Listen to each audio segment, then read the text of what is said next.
Hey Mike and family, it's been ages since I've posted anything for a student review, and it's been about 4 years, over 4 years actually, since I've been to camp. So I figured it's probably time for a bit of a heat check and check in with a student review and see where I'm at. I tackled this 6/8 fusion project. This was definitely a real challenge, and I really had to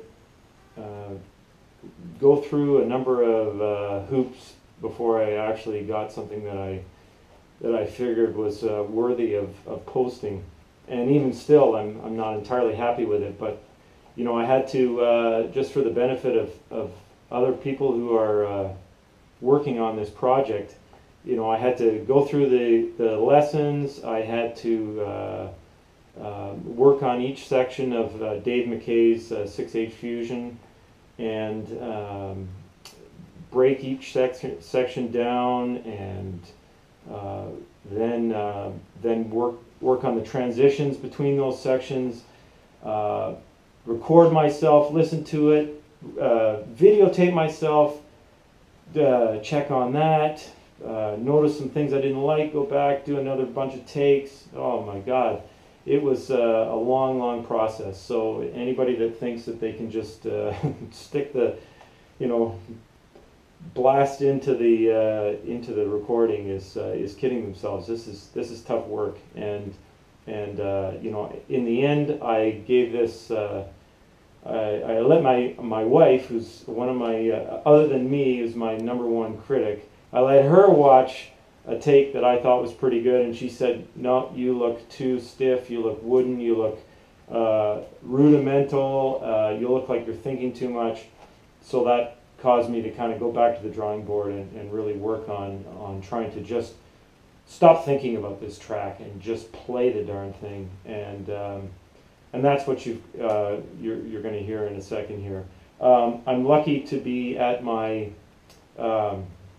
my summer home, which is not too far from Ottawa, Canada. I'm out in the woods here, so I'm really in a blessed location right by a lake. I built this little 150 square foot piece of drumming heaven to woodshed in, and this has just been actually great for my playing, because I can just come out here in the woods and get work done. What else can I say? You guys are all gear crazy.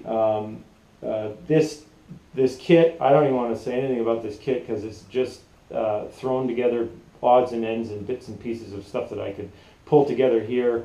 I've got a couple of kits out in Calgary, Alberta, in Canada, and that's where my main home is, and I haven't moved any really good gear into here yet. I'm also a little concerned with security in this, but in any case, the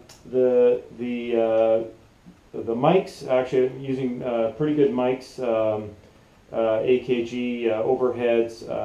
I've got the Audix D6 on the kit, on the kick, and an SM57, of course, industry standard on the snare.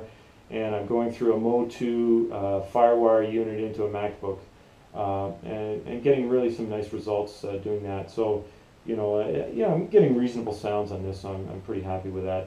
Lastly, I just want to give a little shout out to Dave McKay. I kind of shared with him on Facebook that I was inspired by his track because it reminded me so much of Pat Metheny, and I've been a huge Pat Metheny fan all my life, and of course I don't know whether Pat Metheny is just, his guitar sounds so much like a synthesizer or a keyboard that actually Dave's synthesizer sort of had that feel for me and that inspiration for me. So I really enjoyed working on this track, and I hope you like it too. And Mike, I look forward to your review and your comments, and it'll probably cause me to go back to the drawing board and do this all over again. So this this drumming thing can really drive you crazy, but it's a lot of fun.